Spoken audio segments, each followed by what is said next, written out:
Dan 4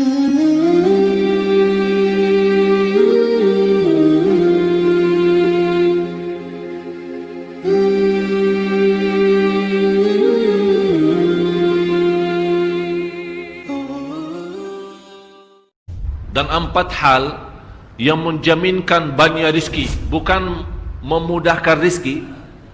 Tolong Bapak Ibu hafal, 4 hal bukan menjaminkan rizki, bukan memudahkan rizki, tidak. 4 hal mendatangkan rizki kemari. Dan 4 hal bukan Allah kasih kemudahan berarti kita berjalan mencari rizki Allah kasih, tidak. Bukan dikasih kemudahan, tapi di mana saja kita ada, posisi kita di mana saja, Allah datangkan rizki kepada kita. Yang pertama, qiyamul lail, salat malam. Yang kedua, berbanyak istighfar waktu sahur. Kalau anda tidak salat malam, jangan tinggalkan istighfar waktu sahur. Waktu sahur kapan? Kira-kira 30 minit sebelum azan. Disitulah Allah sendiri memuji, Allah bangga dan senang terhadap orang yang sahur. Sampai ulama berkata, tidak ada ibadah yang terbaik di waktu sahur selain istighfar. Jadi boleh baca Quran, boleh salat malam, boleh zikir, boleh apapun, tapi yang terbaik istighfar. Fokus hanya istighfar.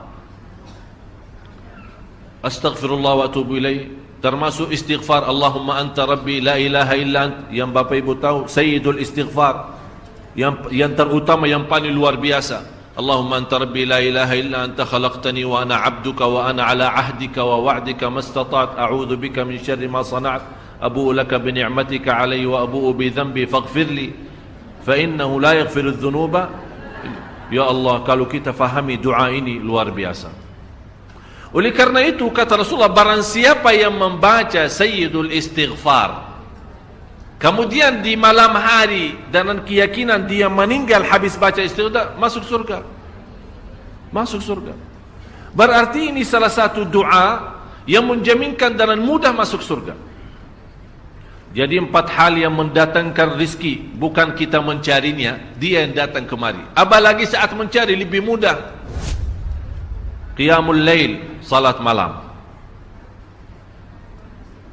Tapi dalam bahasa, mohon maaf Bapak Ibu, dalam bahasa Arab disebut qiyamul lail, bukan salat. Tapi kalau diterjemahkan dalam bahasa kita salat. Tapi kenapa di situ qiyamul lail? Diberikan qiyamul lail, qiyam artinya berdiri, berarti lama. Saking lama berdiri dikaitkan jadi qiyamul lail. Qumil laila ya ayyuhal muzammil. Apa terus?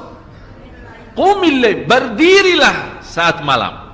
Berdirilah, bukan salatlah malam, tidak, berdirilah malam hari. Itu dahsyatnya di situ berdiri. Qiyamul lail. Yang kedua, berbanyak istighfar.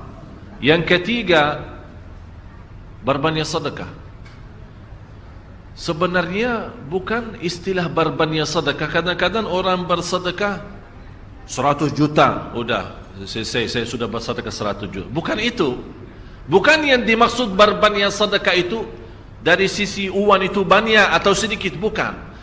Yang dimaksud rahasia sedekah, ta'ahudus sedekah, istiqamah bersedekah. Istiqamah. Itu tidak menjadi masalah besar maupun kecil, itu tidak menjadi masalah. Karena bagi Allah tidak ada artinya besar maupun kecil, kita tidak memberikan kepada Allah. Karena Allah Maha Kaya. Tapi rahasia sedekah itu kita terus menerus sedekah. Siang, pagi, malam, siang, pagi, malam, pagi, besok, terus minggu depan. Tidak pernah berhenti. Setiap ada kesempatan selalu kita membawa sedekah. Itu namanya ta'ahudus sedekah. Ta'ahud kalau dalam bahasa sebuah janjian. Seolah-olah kita ada kontrak kerjasama antara diri dengan apa? Dengan sedekah. Itu kata ta'ahud, ahad, berjanjian. Saya berjanji. Seolah-olah ada berjanjian antara kita dalam sedekah. Jadi tidak boleh terlepas dari berjanjian. Seolah-olah kita menghormati berjanjian. Bagaimana menghormati? Kita terus kerjasama. Kita beri, Allah ganti berkah sedekah. Kita beri lagi, Allah ganti masih terus. Kita beri, masih Allah terus ganti. Itulah dahsyatnya sedekah. Jadi Bapak Ibu, jangan nunggu hari tertentu, bulan tertentu, malam tertentu kita bersedekah. Jangan. Setiap kita merasa ada berita baik, ada berita maupun ada berita buruk yang menyakiti perasaan kita di rumah tangga kita, anak kita, suami kita, istri kita, apapun, langsung segera sedekah. Disitulah rahasianya. Ikatkan seolah-olah kita sudah membuat perjanjian antara diri dan sedekah dalam segala hal, hal senang maupun hal tidak, hal bahagia maupun hal sedih, hal bangga maupun hal lagi menghadapi kesusahan, kesulitan, selalu sehat dan sakit. Terus yang keempat, zikir, berzikir pagi hari dan sore hari. Berzikir pagi hari dan sore hari. Ini 4 hal Bapak Ibu. Berdiri malam hari, itu yang namanya tahajud, banjanya atau lamanya berdiri. Berbanyak istighfar waktu sahur. Yang ketiga, berbanyak sedekah. Sudah Bapak Ibu mengerti. Jadi istilah berbanyak sedekah bukan artinya harus banyak dari jumlah hitungannya, tidak. Yang keempat adalah berzikir di pagi hari maupun petang hari. Amman huwa qanitun ana al-laili sajidan wa qa'ima. Sajidan wa qa'ima. Jadi Bapak Ibu, saat kita berdiri lama, walaupun baca satu ayat, diulangi berkali-kali. Walaupun baca surah pendek, tapi diulangi berkali-kali, tidak menjadi masalah. Bapak Ibu hanya hafal qulhu. Qulhu dibaca 3 kali, pahalanya seperti baca Al-Quran 30 juz. Ada seorang salih mengajak kawannya, sudah mendekati subuh, ayo bangun salat malam dan baca sepertiga Al-Quran. Langsung orang itu menjawab, bagaimana saya baca, sebentar lagi mau azan. Bacalah Qul huwallahu ahad. Salat malam dan Qul huwallahu ahad. Jadi Bapak Ibu, yang saya harap, Jangan susah fikir, ya Allah saya mau baca apaan. Tak usah susah fikir.